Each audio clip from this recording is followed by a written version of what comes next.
Hi friends, welcome to రేమచ్చ YouTube channel. నేడు దక్షిణాఫ్రికా మరియు భారత్ మధ్య బాక్సింగ్ టెస్ట్ జరగనుంది. తొలి టెస్ట్ పిచ్ వివరాల గురించి, అదేవిధంగా జట్టు గురించి తెలుసుకునే ముందు మా ఛానల్ సబ్స్క్రైబ్ చేసుకోండి. పక్కన ఉన్న బెల్ ఐకాన్ కూడా క్లిక్ చేసి పెట్టుకోండి. ఫర్దర్గా మేము వీడియోలు అప్లోడ్ చేసినప్పుడు మీకు నోటిఫికేషన్ వస్తుంది. దక్షిణాఫ్రికా మరియు భారత్ మధ్య 2 మ్యాచ్ల టెస్ట్ సిరీస్ జరగనుంది.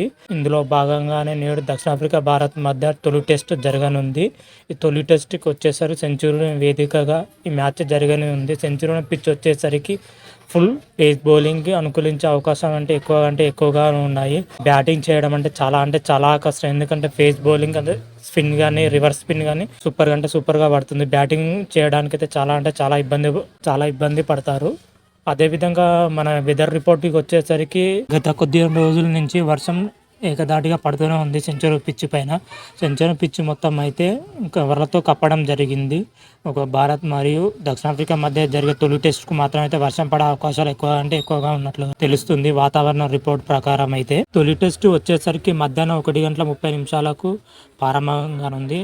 కాలమానం ప్రకారం అయితే ఒకవేళ టాస్ గెలిచిన టీం అయితే బౌలింగ్ ఎంచుకునే అవకాశం అయితే ఉంది. మరి చూడాలి, బౌలింగ్ ఎంచుకుంటారా బ్యాటింగ్ ఎంచుకున్నారా అనేది వెయిట్ చేయాల్సిందే. ఈ మ్యాచ్లోని స్టార్ ప్లేయర్లు రీఎంట్రీ ఉన్నారు. విరాట్ కోహ్లీ కానీ, కెప్టెన్ రోహిత్ శర్మ కానీ, జస్ప్రీత్ బుమ్రా కానీ తిరిగి జట్టులోకి చేరడం జరిగింది.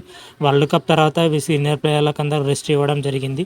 తిరిగి టెస్ట్ సిరీస్తోనే వాళ్ళు రీఎంట్రీ ఇవ్వనున్నారు. మరి చూడాలి, సౌత్ ఆఫ్రికా గడ్డ పైన భారత్ జట్టు ఇంతవరకు అయితే టెస్ట్ సిరీస్ గెలవలేదు. ఈసారి గెలిచి చరిత్ర సృష్టించాలని టీమిండియా భావిస్తుంది. అదేవిధంగా టీమిండియా కూడా అత్యుత్తమ జట్టుతోనే టెస్ట్ సిరీస్లో పాల్గొనడం జరిగింది. సీనియర్ ఆటగాళ్ళు మొత్తం టెస్ట్ సిరీస్ ఆడనున్నారు. ఫేస్ బౌలింగ్కి వచ్చేసరికి మహమ్మద్ షమి లేకపోవడం తీరని లోటే అని చెప్పుకోవచ్చు. అతని ప్లేస్లో ముఖేష్ కుమార్ కానీ, ప్రసిద్ధ్ కృష్ణ కానీ ఒకరికి చోటు దక్కే అవకాశం అయితే ఉంది. కాకపోతే షమి ఉంటే కొద్దిగా టీమిండియాకు గెలుపు అడ్వాంటేజ్ ఎక్కువగానే ఉండేది. అంటే ఫేస్ బౌలింగ్కి అనుకూలించే పిచ్ కాబట్టి గెలుపు అవకాశాలు ఎక్కువగా ఉండేవి. మరి చూద్దాం టీమిండియా ఎలా బరిలో దిగుతుందో చూడాలి. 4 పేస్ బౌలర్లతో దిగుతుందా లేదా 2 స్పిన్నర్లతోనే దిగుతుందా అనేది వెయిట్ చేయాలి. మొత్తం మీద అయితే సెంచరీ పిచ్ అయితే స్పీడ్ బౌలర్కి అయితే అనుకూలిస్తుంది.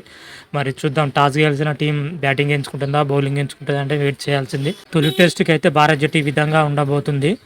ఓపెనర్లుగా వచ్చేసరికి రోహిత్ శర్మ, యశస్వి జైస్వాల్ రాబోతున్నారు. వన్ డౌన్గా వచ్చేసరికి శుభమన్ గిల్ రాబోతున్నాడు. తర్వాత వరుసగా విరాట్ కోహ్లీ, శ్రేయస్ అయ్యర్, కేఎల్ రాహుల్ వరుసగా రాబోతున్నారు. స్పిన్నర్ల విషయానికి వచ్చినట్టయితే 2 స్పిన్నర్లతో బరిలోకి దిగితే మాత్రం అయితే రవిచంద్ర అశ్విన్, జడేజా వస్తారు.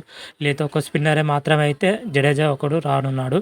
4 ఫేస్ బౌలింగ్ అయ్యారు అనుకో, జస్ప్రీత్ బుమ్రా, మహమ్మద్ సిరాజ్, షార్దుల్ ఠాకూర్, ప్రసిద్ధ్ కృష్ణ, ముఖేష్ కుమార్తో 4 ఫేస్ బౌలర్తో దిగే అవకాశం ఉంది. లేదా 3 ఫేస్ బౌలర్ అయితే మన జస్ప్రీత్ బుమ్రా, మహమ్మద్ షమి, షార్దుల్ ఠాకూర్ 3 చోటు దక్కే అవకాశం ఉంది. మరి చూడాలి, టీమిండియా ఎలా బరిలోకి దిగుతుందో వెయిట్ చేయాల్సింది. మొత్తం మీద అయితే బాక్సింగ్ డే టెస్ట్లో భారత్ గెలిచే చరిత్ర సృష్టిస్తుందా లేదా అనేది మరి కొద్ది రోజులు వెయిట్ చేయాల్సిందే. అంతవరకు మీకు ఈ వీడియో కానీ నచ్చినట్టయితే లైక్ చేయండి, షేర్ చేయండి. మరిన్ని వీడియోల కోసం మా ఛానల్ సబ్స్క్రైబ్ చేసుకోండి.